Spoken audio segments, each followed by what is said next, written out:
Go. Hello, everybody. We are now in this is our Between Two Teachers episode for Saturday, October, Halloween, the 31st.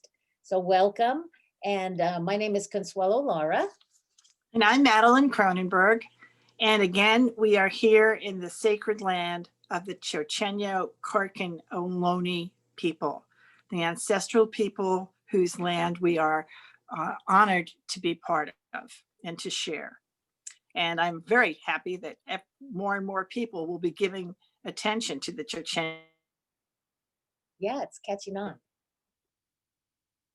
Korkan Ohlone people in public meetings. Also still in a pandemic. Here's our third teacher. She's still here with us. Nothing has ended there. And right now, internationally, it's getting worse and worse as we're moving into the winter.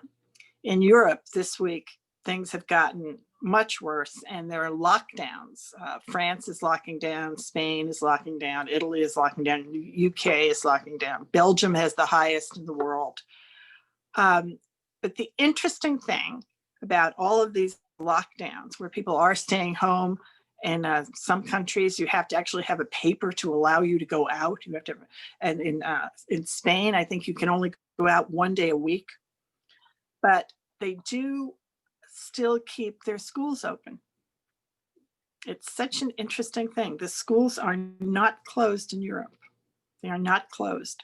So, wow.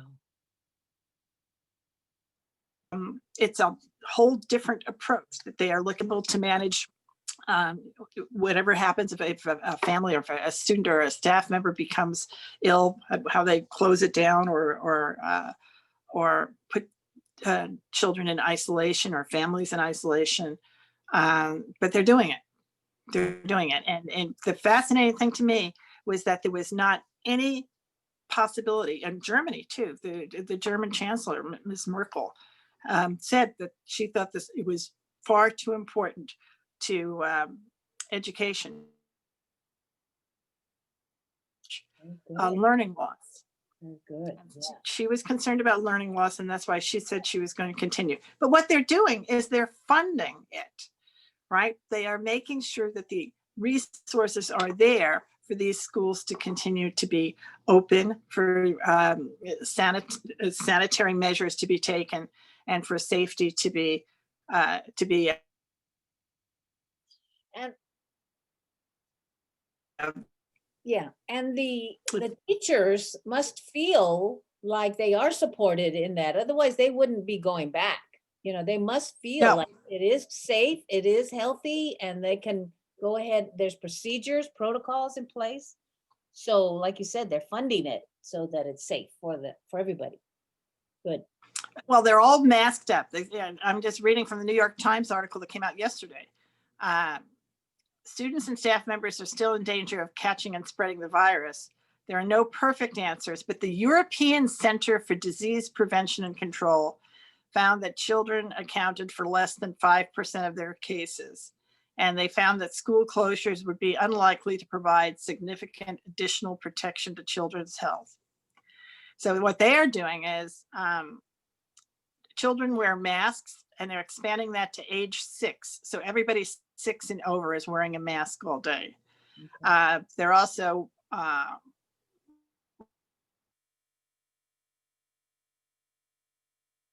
right now they're having lunch together indoor. Keep doing that. Germany didn't introduce any new restrictions, but every school has to have a safety plan that includes opening their windows fully at least once during a class period, and again during breaks to ensure ventilation. They've recommended that people be required to wear masks when moving through the hallways, and older students wear them while seated in class. Social distancing includes reducing class sizes. That's the key thing.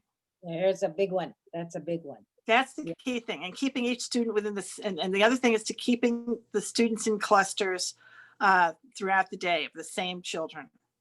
And then if an infection rate rises above 50 per 100,000, they recommend that they go back to distance learning. And other governments have some, they all have different rules. Interesting. But Very it just is an interesting thing that's where they are. Yeah. Good. Some good practices out there. And even, yeah, and everybody is looking. I mean, everybody wants this to work. Nobody wanted to go into distance learning, and so there's a lot of creativity, a lot of real efforts going on. But that's the European version. Here, we're doing different things. The testing, I'm going to mention this testing again because it's so fascinating to me. I've got a video up here of 2 people from Alameda County, the Alameda County Superintendent of Schools, Miss Monroe, and the Alameda County President of the School Board, who are both showing how easy it is to take a curative test. And Curative is a company that Alameda County, San Mateo County, Santa Clara County, and San Francisco County have contracted with to provide all of their schools, their public school districts, and their charter schools, right? Their public school districts and their charter schools, with the opportunity to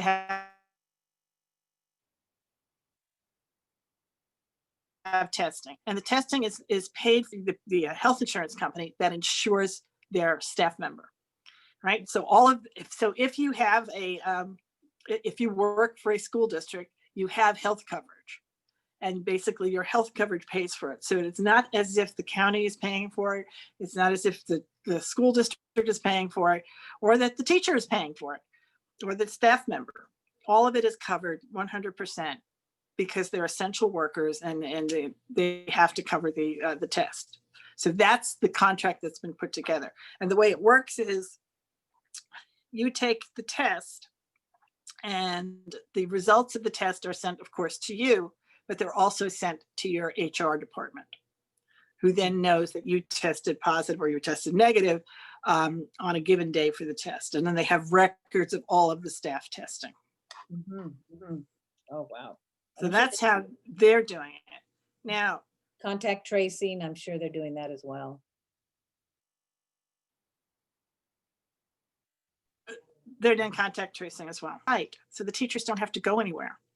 And this Yeah. is all part of bringing teachers back to their sites. Safely, yes. It's a big, it's a huge effort. San Diego is doing the same thing. San Diego is coming back. They have announced that their students are back on campus on January 4th.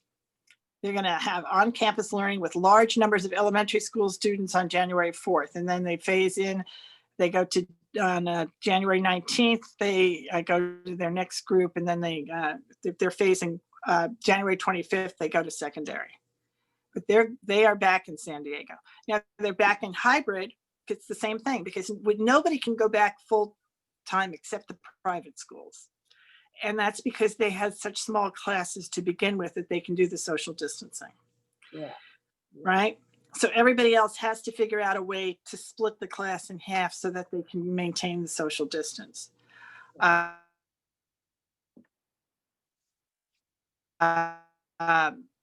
Diablo is doing it. And many districts have put up dashboards, and that just tell you where you are in the process. So Hayward has a dashboard. Albany has a dashboard. Berkeley has a very easy to read dashboard. San Francisco has a very detailed dashboard that just tells you where they are in each process. They have a color code, yellow, red, green, what they've done. And I know that West Contra Costa is about to have a conversation about where they're at. And hopefully they're going to have a dashboard up there soon, because that's really something, I think it sets, it at least provides information. And that's the critical element that people are looking for, is what's going to happen? What can I expect, and how soon can I expect it? This is in West Contra Costa. Walnut Creek is also opening. They've set a date.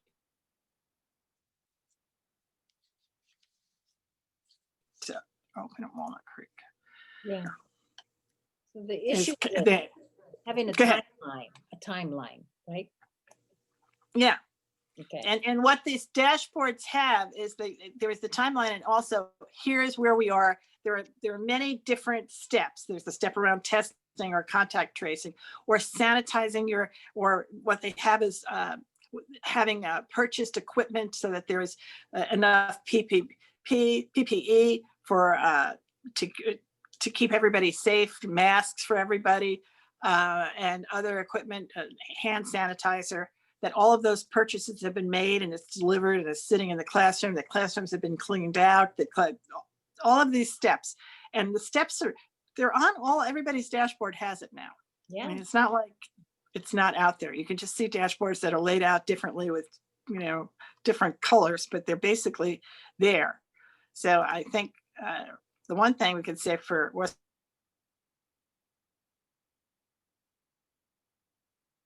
Contra Costa is it's time. It should be easy enough to figure out what model they want to use.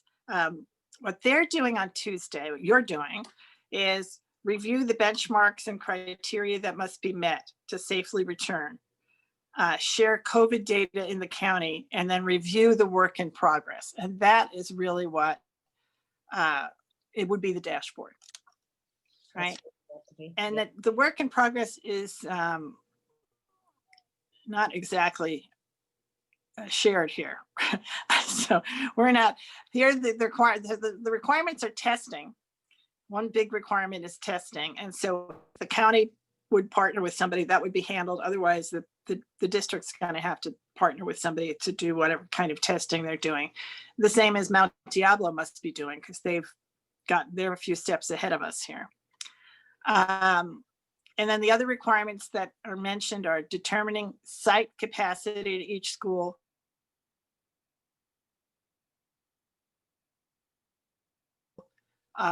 transportation limiting. So the site capacity is going to have to do with the classrooms and how big the classrooms are and how much space there is in each classroom to accommodate families. Yep. Review the training, and once all return to school criteria and conditions are met, through a negotiated MOU, create the timeline to return to school. So he's just working his way to create the timeline. But one of the other steps that probably needs to be in here is the surveying of the parents, right? So Mount Diablo and Walnut Creek and the others, they've all got surveys out, and in order for them to start in January, they have a survey that just says, just tell us if you think. They have two surveys. One is if you think you are, and the second one is a binding one. Yes. And the second one is you're coming or you're not coming. And they're doing that as they said at their board meeting. If you don't start the secondary students at the semester break, you're not going to successfully do it at all, because your teachers can't just go in the middle. It's impossible to do. Yep. So either it's going to be in January, or honestly, it's going to have to be in September. There really isn't another time for secondary students, for the high school students. There may be possibly ways that the elementary school teachers can phase in a second phase and somewhere in the middle. If we had a year-round schedule, we could have a little more flexibility with that. Just saying. Just throwing that out. But it's true. Yeah, it's true. But I really think that survey, because I know there's teachers or parents who said, I'm not sending my kid back for nothing. And there's others who are saying, yes. So you've got to find out where parents are. Today, I wanted. Right. Yeah. By class and by school, right? You may have some schools where you have 99% of your parents want to come back, and other schools where you have, New York City had this, where they sent it out and they had 26% of their parents wanted to come back. Wow. Now see, you don't know until you ask them, right? To. And you certainly you can't make let your decision be driven by who shows up at a board meeting.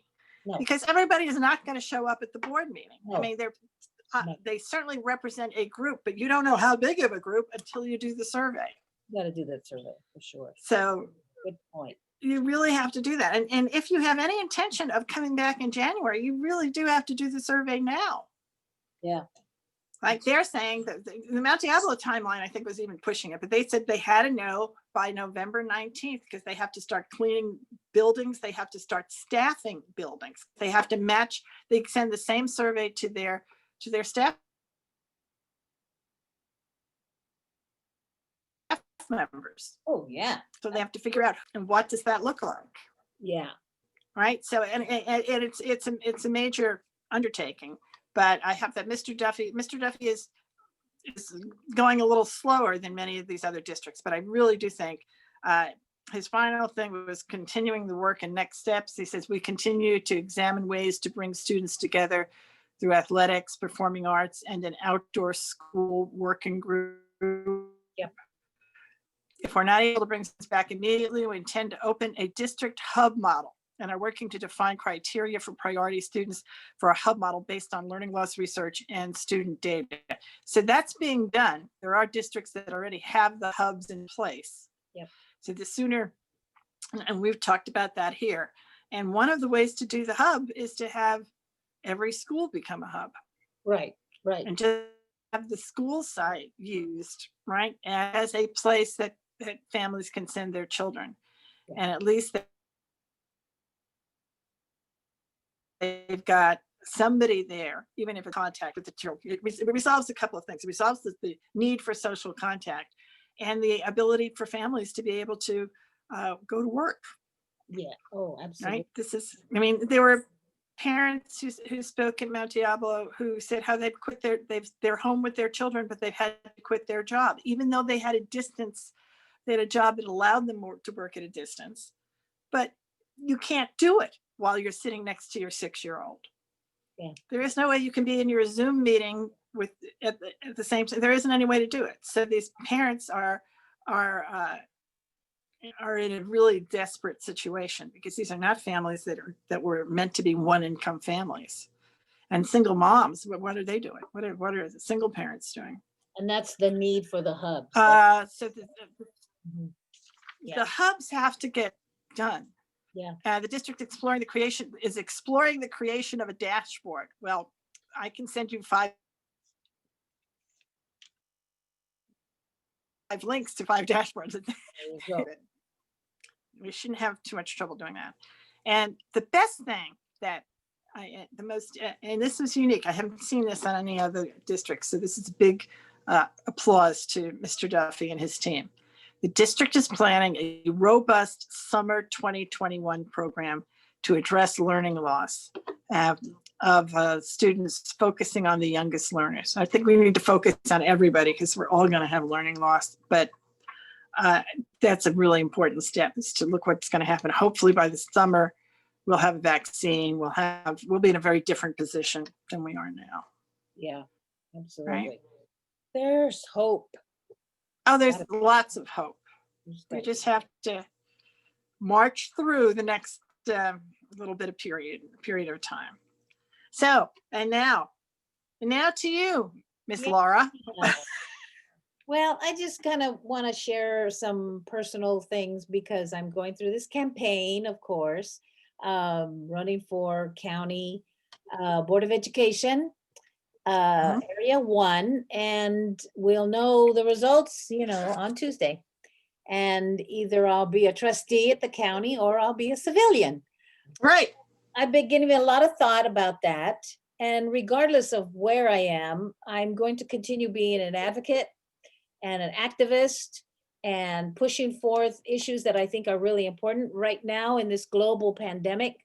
Our students and their families are really at a survival level. This is the thing that keeps me up at night, that before COVID, we were 72% free and reduced lunch, which means poverty level. And you can imagine, what is it now? 90 maybe? Who knows? We don't know that. But we also know we probably have more kids who are homeless. Certainly there's more hunger. There's probably more trauma. So those are the things that I really worry about. I mean, I know everybody talks a lot about the digital divide, and this is important, of course, but I'm just thinking about their basic survival as well. So I do know that some schools have very strong full service community schools. And I think that's the model. That's the way we go and expand those so that it includes parent services, things for, about housing and about jobs and about where they can get food. And I think we mentioned, or we found out there is a grant, there's some monies out of Oh, that's coming up. Yeah, I'm gonna, Tony yes. Thurman's office, a community schools grant. right. And that's coming up. So that's something that could address a lot of those issues. I mean, I'm just so worried about those families, the whole family. So, breaking the cycle of poverty, I'm still going to be pushing the job training for students, CTE. I still am going to push for building and construction trades education in our schools, apprenticeship programs. And I'm still going to be pushing for entrepreneurship pathways so our kids can learn how to start a small business. And of course, our education pathway, still waiting. We need to get that one going. And so we've been waiting. I mean, one thing I thought about, since I won't be working for the district, I can do more of my, or I won't be on the board, my volunteering that I used to do. And I might start up another, try to find to start up the future teacher clubs. And that's a great idea. I think, and even at the middle school, now that I have more connections, and I think, I can help encourage that at the high schools and maybe even the middle schools. So I want to do that, and I'll continue mentoring the young girls. Going to continue doing that, of course. So at whatever level is needed. I mean, including me and you going up to Sacramento when we need to, advocating at the county level, the district level, and even at a school site advocating. And I'm not bound by, that's not in your purview, No, I'm going to keep. Or even at a political level with the Democratic Party, which is another place we've advocated. Yes, that is so important, because that then has the possibility of becoming law. If we move forward on some of these issues, we can actually change some laws and policies and practices. So I'm looking forward to it. Regardless of what happens, I've got, these things are burning on the, cooking. They're cooking away on the stove. So, and I wanted to, towards the, the health issues, I just want to, my shout out would be to this group that's putting together this, it's free COVID-19 testing on November 7th, a week from today. It's going to be all day 9 to 3:30. It's at the West County Health Center on San Pablo. It's over here by the Walgreens and in San Pablo. In San Pablo, on where the new City Hall is. So testing is not, they're not going to be charged. All the testing is confidential. No insurance is needed. It'll be testing for all ages. And this is COVID testing. That's what we're talking about, COVID testing. COVID testing, no appointment needed. All are welcome. And there's other things they're going to provide. Free flu shots. Flu shots. What I heard about that was, if you have the flu shot and you get COVID, sometimes the symptoms are not as severe as you did not. So that's helpful. Yes. They're giving away food giveaways, free masks and free hand sanitizers. And I just want to shout out to the United Latino Voices and the city of San Pablo, which is putting this together. So this is awesome. I'm just so thrilled with this event. That's the kind of thing we need to keep doing, right? And the community schools, which are very much a partnership with the city of San Pablo. I mean, historically, all of the community schools have been, many of the schools in San Pablo are community schools. All of them, I think, are community schools. Can benefit, first of all, from this grant that the state is putting out, but also they have this, the whole spirit around making sure there is the social, emotional, the mental health of the families are taken care of.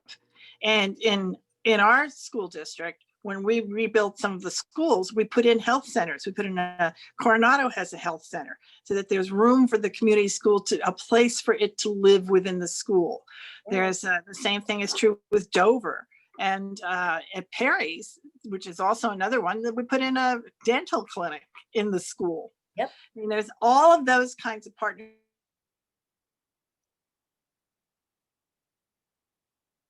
are the model, right? Yes. And the using the bond money. The bond money can be used in a way that supports community schools as well. Exactly. It just has to be on the list of criteria, and that's what had happened up until now. Now, whether or not that will have what that's going to look like in the future will be determined by all of us who go to community members who go to meetings and who bring it forward, and of course the new board that's going to be elected on Tuesday. On Tuesday. I did want to do a little shout out to talk about Tuesdays and the race and the money that's been put in. So on my Trello, which I will link to again for all of you, and all you have to do is click on the link and then go to the Trello board that says 10/31, which is today, right? And then just scroll down that board and you get a card for each one of the things that I've been talking about. And one of these cards is the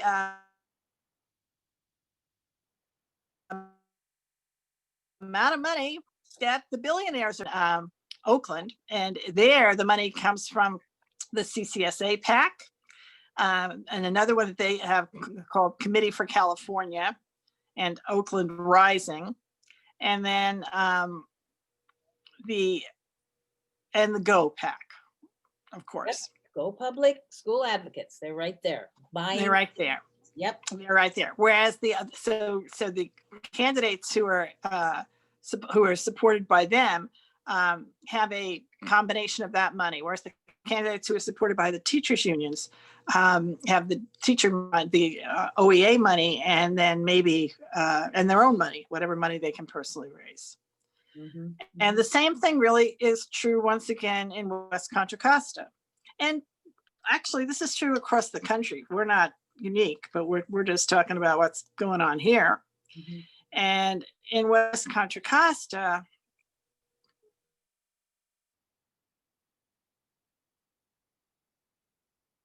that's the wrong one.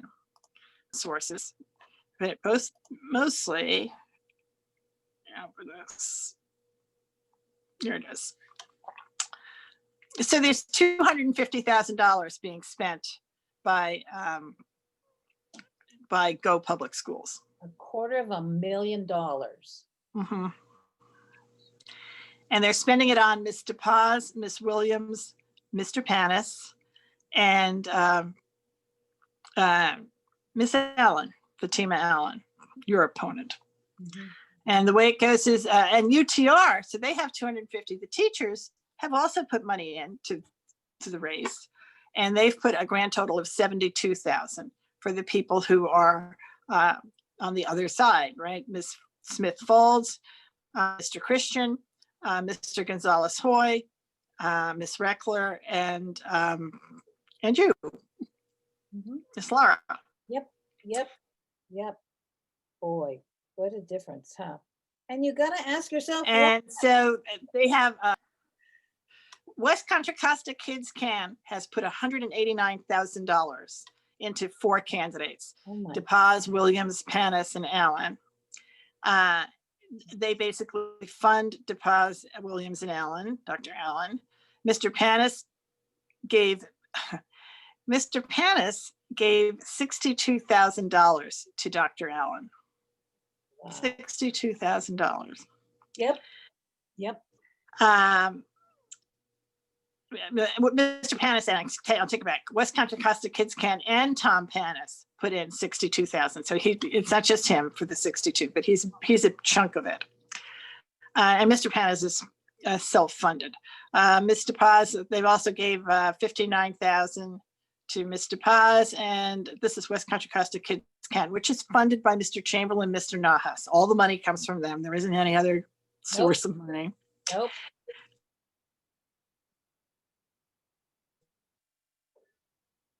And 62,000 out of Costa Kids Camp.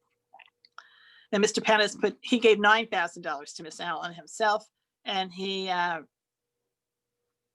contributed $26,000 to his own campaign, and 35.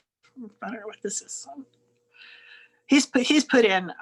He loaned $104,000 to his campaign. Yeah. So the funding all comes from Mr. Panis, Mr. Nahas, and Mr. Chamberlain.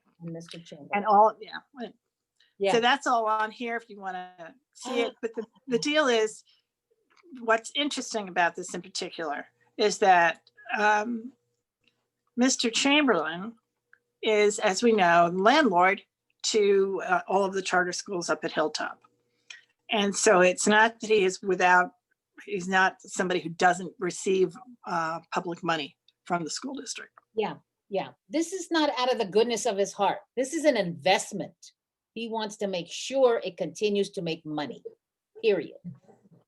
Right. This is the same as the Bloomberg money, all this Bloomberg money that's going into the Oakland School District. And the thing that we have to just keep being aware of is that it gets complicated because the folks with money are able to put it in different pots. And some of the pots are social justice pots, and some of the pots are training parents pots, and some of the pots, there's this list of coordinated efforts that they can go forward with.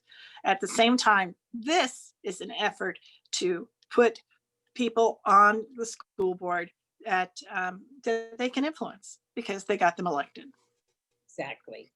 Right? And we've seen it happen before. So this is, it's just happening once again. Yep. And so the community, some of them think, oh, we should be thanking them for this money but what they donate is crumbs compared to the cake that they're getting of public taxpayer money that's supposed to go towards public education and towards Black and brown children. They're taking that money. That's what happens. That's what happens. What's happening. Yeah. Right. And that's the reason that the teachers' unions, the teachers are the children who give their lives, are the adults who give their lives to take care of these children. And it is their unions who then get demonized by them. And but their unions, their money that's trying to put people into place who will honor these children and honor education as the profession that it is. Yeah. I mean, that's the big thing. I mean, the fact that the charter schools inhibit their employees from unionizing as opposed to welcoming them to unionize speaks volumes as to how well they regard the profession, I believe. Yeah, absolutely. And so that's where we are politically. I'm going to give you, and we'll have a big update on the politics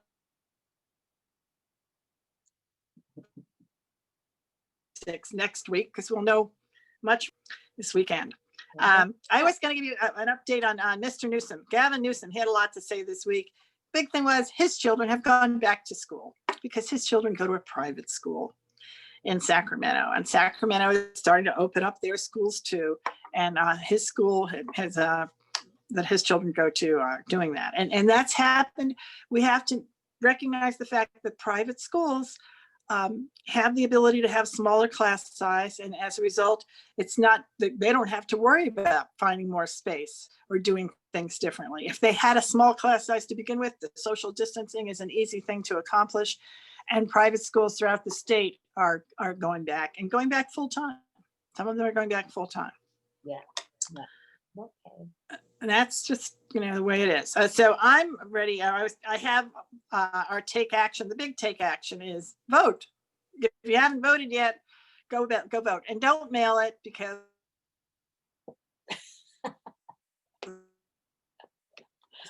there it is, upside down. Exercise your franchise. That's our handy League of Women Voters voter sign. Yes, exactly. Be sure you vote. It's not a Halloween trick. You'll get a treat if you vote. And and of course, I still have the Cal RT, the Social Security Fairness, which is ongoing fight, which will never end. And the two people I wanted to do a shout out to were, the first one is a gentleman named Jim Klipfel. And Mr. Klipfel is a social studies teacher in Southern California, I think in Santa Clarita. And Mr. Klipfel is our California Teacher of the Year, who's going to compete with all the other states and their Teachers of the Year for the National Teacher of the Year for 2020, which is an amazing thing to be the teacher of 2020. Wow.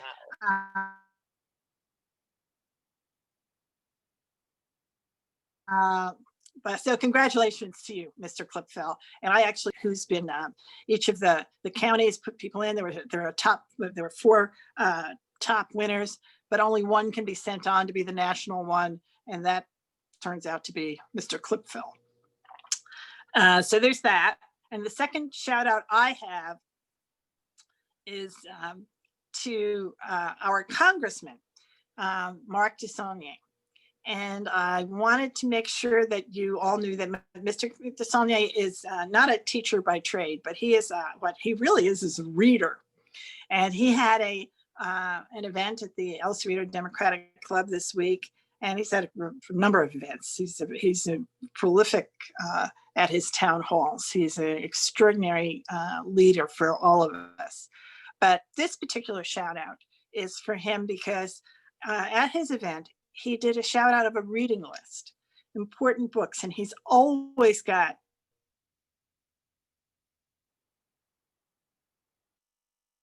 he's a voracious reader. He's always wanted to give you the list that came out of that meeting that he recommended. So he recommended The Great Influenza by John Barry. So if you want to learn about what it is to be in a pandemic, the last one. The Great Migration by Kenesha Grant. The Color of Law by Richard Rothstein. And other recommendations were made during the meeting as well, and I think they're all excellent, so I included all of them. To Place Our Deeds, which is the story of African Americans in the city of Richmond, California, had the early African American migration here. So that's by To Place Our Deeds by Shirley Ann Wilson Moore. Cast by Isabel Wilkerson. Push Out by Monique Morris. The Purpose of Power by Alicia